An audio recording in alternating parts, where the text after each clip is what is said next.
வணக்கம். இன்றைய முக்கிய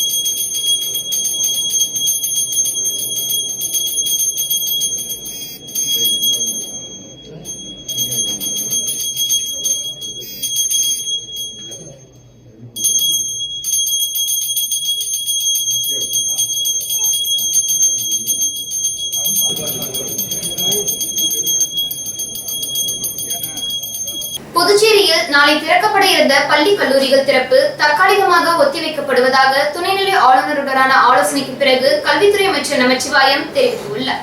புதுச்சேரியில் நாளை பள்ளி கல்லூரிகள் திறக்கப்பட இருந்த நிலையில் துணைநிலை ஆளுநர் தமிழிசையை கல்வித்துறை அமைச்சர் நமச்சிவாயம் ஆளுநர் மாளிகையில் சந்தித்து ஆலோசனை நடத்தினார்.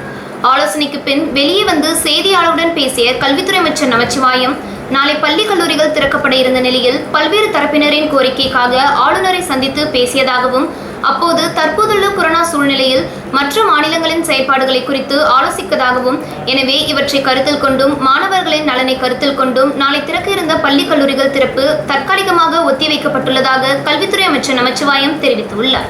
மேலும் மறுதேதி பின்னர் அறிவிக்கப்படும் என்றும் இப்போது பள்ளி கல்லூரிகள் திறப்பு இல்லை என்று கூறிய அவர் தனியார் பள்ளி கல்வி கட்டணம் குறித்து கண்காணிக்கப்படுவதாகவும் கல்லூரி மாணவர்களின் கோரிக்கைக்காக கல்லூரி தேர்வுகளை ஆன்லைனில் நடத்த பல்கலைக்கழக துணைவேந்தருக்கு கடிதம் எழுதியுள்ளதாகவும் கூறினார். மேலும் நீட் தேர்வு மத்திய அரசின் கொள்கை முடிவு குறித்தும் கலந்து பேசப்படும் என்று கல்வித்துறை அமைச்சர் நமச்சிவாயம் தெரிவித்துள்ளார். மேகதாது அணை விவகாரம் தொடர்பாக புதுச்சேரியில் முதலமைச்சர் ரங்கசாமி அனைத்துக் கட்சி கூட்டத்தை கூட்டி கர்நாடக மாநிலத்துக்கு எதிராக தீர்மானம் நிறைவேற்றி கண்டனத்தை தெரிவிக்க வேண்டும் என முன்னாள் முதல்வர் நாராயணசாமி வலியுறுத்தியுள்ளார். புதுச்சேரி முன்னாள் முதலமைச்சர் நாராயணசாமி வெளியிட்டுள்ள வீடியோ பதிவில் கர்நாடகம், தமிழகம், கேரளம், புதுச்சேரி மாநிலங்களுக்கு காவிரி நதிநீரை பிரித்து கொடுப்பது சம்பந்தமாக உச்சநீதிமன்ற தீர்ப்பு பல ஆண்டுகளுக்கு பிறகு முடிவுக்கு வந்துள்ளதாகவும் இதற்கிடையில் மேகதாது என்ற இடத்தில் கர்நாடக அரசு அணை கட்டுவதற்காக ஆயத்த வேலைகளை ஆரம்பித்து கட்டுமான பணிகளை முடுக்கிவிட்டுள்ளதாகவும் கர்நாடக முதல்வருக்கு தமிழக முதல்வர் கடிதம் எழுதி உடனடியாக கர்நாடக அரசு அணை கட்டுவதை தடுத்து நிறுத்த வேண்டும் என்று கோரிக்கை வைத்தார். ஆனால் அதை பற்றி கர்நாடக அரசு கவலைப்படவில்லை. இதற்கிடையில் அனைத்து கட்சி கூட்டத்தை தமிழக முதல்வர் ஸ்டாலின் நடத்தி கர்நாடக அரசுக்கு அழுத்தம் கொடுத்து மத்திய அரசுக்கும் அந்த கோரிக்கையை முன்வைத்தார். எனவே தமிழகத்தை போல் புதுச்சேரி மாநிலத்தில் முதலமைச்சர் ரங்கசாமி அனைத்து கட்சி கூட்டத்தை கூட்டி ஏகமனதாக தீர்மானத்தை நிறைவேற்றி கர்நாடக மாநிலத்திற்கு கண்டனத்தை தெரிவித்து அணை கட்டுவதை உடனடியாக தடுத்து நிறுத்த வேண்டும் என நாம் கோரிக்கை வைக்க வேண்டும் என முன்னாள் முதலமைச்சர் நாராயணசாமி தெரிவித்துள்ளார். காமராஜர் பிறந்தநாளையொட்டி புதுச்சேரியில் உள்ள அவரது சிலைக்கு துணைநிலை ஆளுநர் தமிழிசை, முதலமைச்சர் ரங்கசாமி ஆகியோர் மாலை அணிவித்து மரியாதை செலுத்தினர்.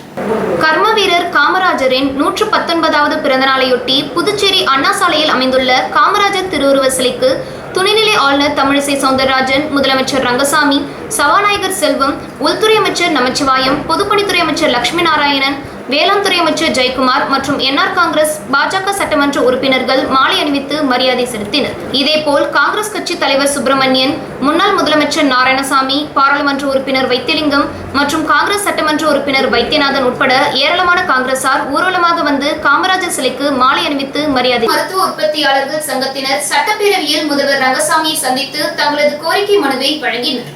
புதுச்சேரி மருந்து உற்பத்தியாளர்கள் சங்கத்தின் தலைவர் ரமேஷ், பழனி மற்றும் பிரமோத் ஆகியோர் சட்டப்பேரவையில் முதல்வர் ரங்கசாமியை சந்தித்து கோரிக்கை மனு வழங்கினர். அந்த மனுவில் கடந்த 10 ஆண்டுகளுக்கு முன்பு மருந்து உற்பத்தி தொழிலில் புதுச்சேரி மையமாக விளங்கியது. அப்போது சுமார் 120 மருந்து கம்பெனிகள் புதுச்சேரியில் இருந்ததாகவும் தற்போது 40 கம்பெனிகள் மட்டுமே செயல்படுவதாகவும் தெரிவித்தனர். மருந்து உற்பத்தி துறையில் உலக அளவில் இந்தியா 4ஆம் இடத்தில் உள்ளதாகவும் பெரிய வளர்ச்சி நோக்கி இந்தியா முன்னேறி வருவதாகவும் தெரிவித்தனர். இதனால் புதுச்சேரி மாநிலத்தில் மருந்து உற்பத்தி தொழிலில் திரும்பவும் முன்னேற்றம் அடைய செய்ய வேண்டும். இதன் மூலம் பொருளாதார வளர்ச்சி அடைவது மட்டுமல்லாது வேலைவாய்ப்பும் ஏற்படும் எனவும் அவர்கள் தெரிவித்தனர். இந்த ஆலோசனையின் போது புதுச்சேரி மருந்து உற்பத்தியாளர்கள் சங்க தலைவர் டாக்டர் ரவி மற்றும் ராம்ஜி ஆகியோர் உடனிருந்தனர்.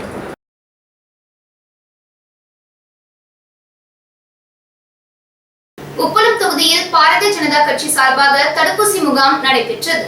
புதுவை உப்பளம் தொகுதி வம்பாக்கிரபாளையம் தொழிற்பயிற்சி மையத்தின் வளாகத்தில் பாரதிய ஜனதா கட்சி சார்பாக கொரோனா தடுப்பூசி முகாம் நடைபெற்றது. இந்நிகழ்ச்சியினை பாரதிய ஜனதா கட்சியின் மாநில தலைவர் சாமிநாதன் தொடங்கி வைத்தார். தடுப்பூசி போட்டுக் கொண்டவர்களுக்கு சட்டமன்ற உறுப்பினர் ராமலிங்கம் அவர்கள் 5 கிலோ அரிசியினை வழங்கினர். இந்நிகழ்ச்சியின் ஏற்பாட்டினை தொகுதி நிர்வாகி MSR செய்திருந்தார். தொகுதி பொறுப்பாளர் கோபி சிவராஜ், தொகுதி தலைவர் சக்திவேல், மாநில நிர்வாகிகள் மோகன்குமார், செல்வம், அகிலன், மாவட்ட நிர்வாகி அற்புத அழகன், ரஞ்சித் மற்றும் பல நிர்வாகிகளுக்கு நலத்திட்ட உதவிகள் வழங்கப்பட்டது. பெருந்தலைவர் காமராஜர் ஐயா பிறந்தநாளை முன்னிட்டு உப்பளம் தொகுதிக்குட்பட்ட அம்பேத்கர் சாலை மெயின் ரோடு, அசோக் நகர் வீதி, ஒல்லாந்தர் பள்ளி அருகில் மாணவர்களுக்கு நோட்புக், ஜாமெண்ட்ரி பாக்ஸ், அன்னதானம் மற்றும் இனிப்புகள் வழங்கி கொண்டாடப்பட்டது. இந்நிகழ்ச்சிக்கு முன்னாள் இளைஞர் காங்கிரஸ் தலைவரும் மாநில பொதுச் செயலாளருமான இளையராஜா தலைமை தாங்கி நலத்திட்ட உதவிகளை வழங்கினார். உப்பளம் தொகுதி பொதுச் செயலாளர் கலைவாணன் முன்னிலை வகித்தார். உப்பளம் தொகுதி வட்டார தலைவர் லக்ஷ்மணன், குமரன் மற்றும் உப்பளம் தொகுதிக்குட்பட்ட மாநில, மாவட்ட, வட்டார நிர்வாகிகளான மொய்தீன் பாபு, வசந்தி, சக்திவேல், அலெக்சாண்டர் மற்றும் காங்கிரஸ் பிரிவுகளின் பல்வேறு அமைப்பு தலைவர்கள் மற்றும் நிர்வாகிகள் கலந்து கொண்டு மக்களுக்கு நலத்திட்ட உதவிகளை வழங்கினர்.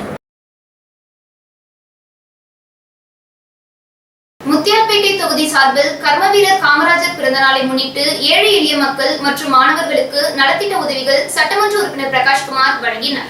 கர்மவீரர் காமராஜரின் பிறந்தநாளை முன்னிட்டு முத்தியால்பேட்டை தொகுதி சார்பில் பிறந்தநாள் விழா மற்றும் நலத்திட்ட உதவிகள் வழங்கும் விழா சின்னமணிகுண்டு அருகே வெகு விமரிசையாக நடைபெற்றது. இதில் சிறப்பு விருந்தினராக சட்டமன்ற உறுப்பினர் பிரகாஷ்குமார் கலந்து கொண்டு ஏழை எளிய மக்களுக்கு நலத்திட்ட உதவிகள் மற்றும் மாணவர்களுக்கு நோட் புத்தகம் உட்பட பல்வேறு கல்வி உபகரணங்களை வழங்கினார். அதனைத் தொடர்ந்து அலங்கரித்து வைக்கப்பட்டிருந்த காமராஜரின் திருவுருவ படத்திற்கு மலர்தூவி மரியாதை செலுத்தினார். பொதுமக்கள் உட்பட அனைவருக்கும் இனிப்புகள் வழங்கி காமராஜரின் சாதனைகளை நினைவு கூர்ந்தார்.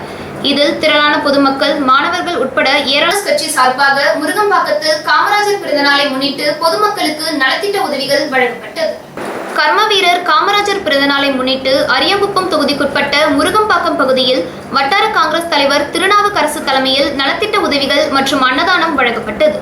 இதில் சிறப்பு விருந்தினராக மாநில தலைவர் சுப்பிரமணியன், முன்னாள் முதல்வர் நாராயணசாமி கலந்து கொண்டு காமராஜரின் திருவுருவ படத்திற்கு மலர்தூவி மரியாதை செலுத்திய பின்பு பொதுமக்களுக்கு நலத்திட்ட உதவிகளை வழங்கினர். மேலும் இந்நிகழ்ச்சியில் மாநில நிர்வாகிகள் சங்கர் மற்றும் தொகுதி நிர்வாகிகள் உட்பட பலர் கலந்து கொண்டனர்.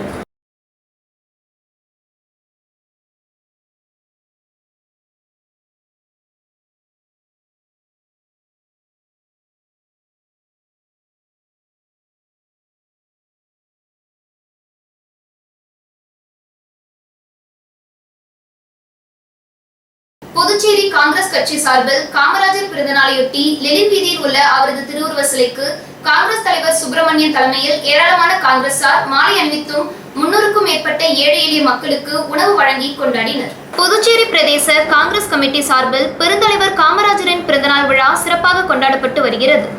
அந்த வகையில் நெல்லித்தோப்பு லெனின் வீதியில் அமைந்துள்ள பெருந்தலைவர் காமராஜர் சிலைக்கு காங்கிரஸ் கட்சி தலைவர் சுப்பிரமணியன், துணைத் தலைவர் தேவதாஸ், பெத்த பெருமாள், பொதுச் செயலாளர்கள் அப்துல் ரஹ்மான், தனுசு, சிவசண்முகம், இளையராஜா, மாநில செயலாளர் விநாயகம், சிவாஜி ஆகியோர் மாலை அணிவித்து மரியாதை செலுத்தினர். அதனைத் தொடர்ந்து 300க்கும் மேற்பட்ட ஏழை எளிய மக்களுக்கு இனிப்புகள் வழங்கி அன்னதானம் வழங்கப்பட்டது. இந்நிகழ்ச்சியில் சரவணன், செந்தில்குமார், வின்சென்ட்ராஜ், தொழிலாளர் சங்க தலைவர் செல்வநாதன், OPC தலைவர் தர்மபுரி, மாவட்ட தலைவர் அரியூர் ரமேஷ், கோபி, கோபாலகிருஷ்ணன், உருளையன்பேட்டை வட்டார தலைவர் ரமேஷ், கதிர்காமம் வட்டார தலைவர் பாபு, முதலியார்பேட்டை வட்டார காங்கிரஸ் தலைவர் ரஹ்மான் மற்றும் மாநில நிர்வாகிகள், மாவட்ட நிர்வாகிகள், வட்டார நிர்வாகிகள் உட்பட உழவர்கரை தொகுதிக்குட்பட்ட ஜவஹர் நகர் பகுதியில் சாலை அமைப்பதற்கான பணியினை அமைச்சர் லட்சுமி நாராயணன் தலைமையில் சட்டமன்ற உறுப்பினர் சிவசங்கர் முன்னிலையில் துவங்கப்பட்டது. புதுவை உழவர்கரை தொகுதி குண்டுசாலை வீதியில் பொதுப்பணித்துறை மூலமாக பூமி பூஜை நடந்தது. பாவாணர் நகர், ஜவஹர் நகர் பகுதி மக்கள் மழைநீர் தேங்கி 30 ஆண்டு காலமாக அவதிப்பட்ட சூழ்நிலையில் சட்டமன்ற உறுப்பினர் சிவசங்கர் அவர்களின் தீவிர முயற்சியால் சாலை பணிகள் விறுவிறுப்பாக நடைபெற்று வருகிறது. இந்த நிகழ்ச்சியை பொதுப்பணித்துறை அமைச்சர் திரு லட்சுமி நாராயணன் அவர்கள் பூமி பூஜை செய்து தொடங்கி வைத்தார். இந்நிகழ்ச்சியில் பொதுப்பணித்துறை உயர் அதிகாரிகள் பலர் கலந்து கொண்டனர் மற்றும் பாரதிய ஜனதா கட்சி மாநில நிர்வாகி கோபி, சிவராஜ், ஊர் நிர்வாகிகள் கோமதி, கண்ணன், பாபு, சுரேஷ், பாரதிய ஜனதா கட்சி நிர்வாகி மகேஷ் ரெட்டி உடனிருந்தனர். ஊர் மக்கள் அனைவரும் அமைச்சர் மற்றும் சட்டமன்ற உறுப்பினர் திரு சிவசங்கர் அவர்களுக்கு சட்டமன்ற உறுப்பினர் பாஸ்கர் தலைமையில் காமராஜர் பிறந்தநாளை முன்னிட்டு முருகம்பாக்கம் பகுதியில் நலத்திட்ட உதவிகள் வழங்கப்பட்டது. அகில இந்திய என்ஆர் காங்கிரஸ் கட்சி அரியாங்குப்பம் தொகுதி சார்பாக கர்மவீரர் காமராஜர் பிறந்தநாளை முன்னிட்டு தொகுதிக்குட்பட்ட முருகம்பாக்கம் பகுதியில் சட்டமன்ற உறுப்பினர் பாஸ்கர் தலைமையில் காமராஜர் திருவுருவ படத்திற்கு மலர்தூவி மரியாதை செய்யப்பட்டது. இதில் முன்னாள் சபாநாயகர் சபாபதி மற்றும் தொகுதி என்ஆர் காங்கிரஸ் நிர்வாகிகள், ஊர் பொதுமக்கள் உட்பட திரளானோர் கலந்து கொண்டனர்.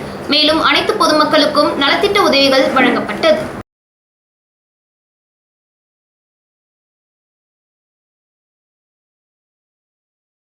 சாரம் பசுமை அமைப்பின் ஒருங்கிணைப்பாளர் பிரதாப் பிறந்தநாளை முன்னிட்டு ரத்த தான முகாம் நடைபெற்றது. புதுச்சேரி சாரம் பசுமை அமைப்பின் ஒருங்கிணைப்பாளர் பிரதாப்பின் பிறந்தநாளையொட்டி பல்வேறு நிகழ்ச்சிக்கு ஏற்பாடு செய்யப்பட்டிருந்தது. அதன்படி இந்திரா காந்தி அரசு பொது மருத்துவமனையில் ரத்த தான முகாம் நடைபெற்றது. இதில் காமராஜர் நகர் தொகுதியை சேர்ந்த 50க்கும் மேற்பட்ட இளைஞர்கள் பங்கேற்று ரத்த தானம் செய்தனர். முன்னதாக கலந்து கொண்டவர்களுக்கு இரத்த அழுத்தம், சர்க்கரை அளவு, ஹீமோகுளோபின் எண்ணிக்கை போன்ற பரிசோதனைகள் செய்யப்பட்டன. இதுபோன்ற முகாம்கள் மட்டுமன்றி அவசர தேவைக்காகவும் ரத்த தானம் வழங்கப்படும் வருகிறது குறிப்பிடத்தக்கது. ரயில்வே துறையில் பணியாற்றுவதற்கான நேர்காணல் வரும் வெள்ளிக்கிழமை நடைபெறும் என்று குட்வில் நிர்வாகத்தின் இயக்குனர் விஸ்வா கார்த்திகேயன் தெரிவித்துள்ளார். இது குறித்து புதுச்சேரி குட்வில் நிறுவனத்தின் இயக்குனர் விஸ்வா கார்த்திகேயன் செய்தியாளர்களிடம் கூறுகையில், ரயில்வே துறையில் பணியாற்றுவதற்கான நேர்காணல் வரும் வெள்ளிக்கிழமை நடைபெறவுள்ளது. இந்த நேர்காணலில் புதுச்சேரி பட்டதாரிகள் ஆண், பெண் இருபாலரும் கலந்து கொள்ளலாம் என்றும், வெங்கடா நகர் பார்க் எதிரே அமைந்துள்ள எங்களது நிறுவனத்தில் வரும் ஜூலை 16ஆம் தேதி வெள்ளிக்கிழமை காலை 10 மணி முதல் 4 மணி வரை நேர்காணல் நடைபெறும் என்றும் தெரிவித்துள்ளார். புதுவை சான்றோர் குல கிராமினியர் தர்ம பரிபாலன சபையின் சார்பில் பெருந்தலைவர் காமராஜர் சிலைக்கு மாலை அணிவித்து மரியாதை செய்யப்பட்டது. பெருந்தலைவர் காமராஜர் அவர்களின் பிறந்தநாளை முன்னிட்டு புதுவை ராஜா திரையரங்கம் அருகில் உள்ள அவரது திருவுருவ சிலைக்கு புதுவை சான்றோர் குல கிராமினியர் தர்ம பரிபாலன சபையின் தலைவர் சாமிநாதன் கிராமினி மற்றும் தமிழ்நாடு நாடார் சங்கத்தின் தலைவர் கருப்புசாமி நாடார் தலைமையில் மாலை அணிவித்து மரியாதை செய்யப்பட்டது. மேற்படி நிகழ்ச்சியில் வழக்கறிஞர் பெருமாள் கிராமினி, தொழிலதிபர் மோகன்ராஜ் கிராமினி, வழக்கறிஞர் கரிய பெருமாள் கிராமினி மற்றும் தலைமை கிராமினியர் சபை நிர்வாகிகள் மற்றும் தலைமை நாடார் சங்க நிர்வாகிகள், சிவசுப்பிரமணிய நாடார் மற்றும் அனைத்து தொகுதி தலைவர் மற்றும் நிர்வாகிகள், உறுப்பினர்கள் கலந்து கொண்டு சிறப்பித்தனர். இவ்விழாவிற்கான ஏற்பாடுகளை கிராமினியர் நாடார் சங்க விழா குழுவினர் செய்திருந்தனர். ஏங்குளம் சட்டமன்ற தொகுதிக்குட்பட்ட திருமாம்பாக்கத்தில் ஸ்ரீ கந்தஸ் கிச்சன் உணவகம் திறப்பு விழா வெகு சிறப்பாக நடைபெற்றது. இதில் திரளான பொதுமக்கள் பங்கேற்றனர். புதுவை மாநிலம் ஏம்பலம் சட்டமன்ற தொகுதிக்குட்பட்ட திருமாம்பாக்கம் பகுதியில் ஸ்ரீ கந்தஸ் கிச்சன் உணவகம் திறப்பு விழா வெகு விமர்சையாக நடைபெற்றது. இந்நிகழ்ச்சியில் முக்கிய பிரமுகர்கள், பொதுமக்கள் திரளாக கலந்து கொண்டு சிறப்பித்தனர். இந்நிகழ்ச்சியில் கலந்து கொண்ட அனைவரையும் கோபாலன், பாலகிருஷ்ணன், ஆனந்த் மற்றும் அவரது குடும்பத்தினர் அனைவரும் வரவேற்று மகிழ்ந்தனர். மேலும் ஸ்ரீ கந்தஸ் கிச்சன் உணவகத்தில் முழுவதும் செக்கில் ஆட்டப்பட்ட எண்ணெய் கொண்டு சமையல் அனைத்தும் தயார் செய்யப்படுவதாகவும், சைவ மற்றும் அசைவ உணவுகள் மிக தரமாகவும் நியாயமான விலையில் சுவையாக கிடைக்கும் என்றும் hotel builders society development association சார்பில் பல்வேறு கோரிக்கைகளை நிறைவேற்ற வலியுறுத்தி முதல்வர் ரங்கசாமியிடம் மனு வழங்கப்பட்டது.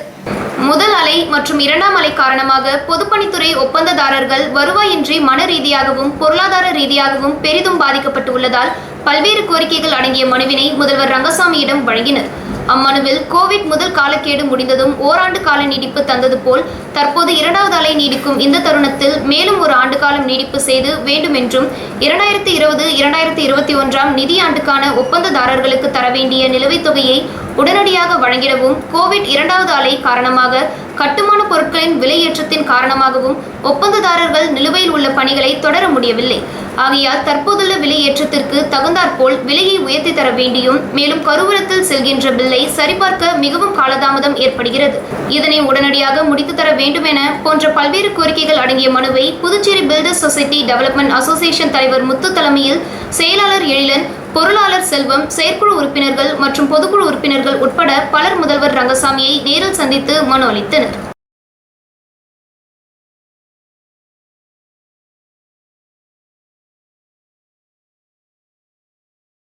பெருந்தலைவர் காமராஜர் பிறந்தநாளை முன்னிட்டு ட்ரூடென்ட் மல்டி ஸ்பெஷாலிட்டி டென்டல் கிளினிக் சார்பில் விமர்சையாக கொண்டாடப்பட்டது. பெருந்தலைவர் காமராஜரின் பிறந்தநாளை முன்னிட்டு ட்ரூடென்ட் மல்டி ஸ்பெஷாலிட்டி டென்டல் கிளினிக் சார்பில் விமர்சையாக ஈசிஆர் சாலையில் அமைந்துள்ள மருத்துவமனை வளாகத்தில் அருகே நடைபெற்ற விழாவில் அலங்கரித்து வைக்கப்பட்டிருந்த காமராஜரின் திருவுருவ படத்திற்கு மலர் தூவி மரியாதை செலுத்தப்பட்டது. மருத்துவர் சுமன் மற்றும் மருத்துவர்கள் செல்வகனி, சுமன், மோனிகா ஆகியோர் முன்னிலையில் நடைபெற்ற இவ்விழாவில் சிறப்பு விருந்தினராக அம்பேத்கர் மறுமலர்ச்சி கழக மாநில தலைவர் ராஜசேகர் கலந்து கொண்டு மலர் தூவி மரியாதை செலுத்தினார். இதில் லாஸ்பேட்டை கலாம் சேவை மையத்தின் தலைவர் வெங்கடேசன், துணைத் தலைவர் காசிநாதன், பொருளாளர் மோகன், ஒருங்கிணைப்பாளர் வினோத் மற்றும் ஏராளமானோர் கலந்து கொண்டு கர்ம வீரர் காமராஜரின் திருவுருவ படத்திற்கு மலர் தூவி மரியாதை செலுத்தினர். வணக்கம்.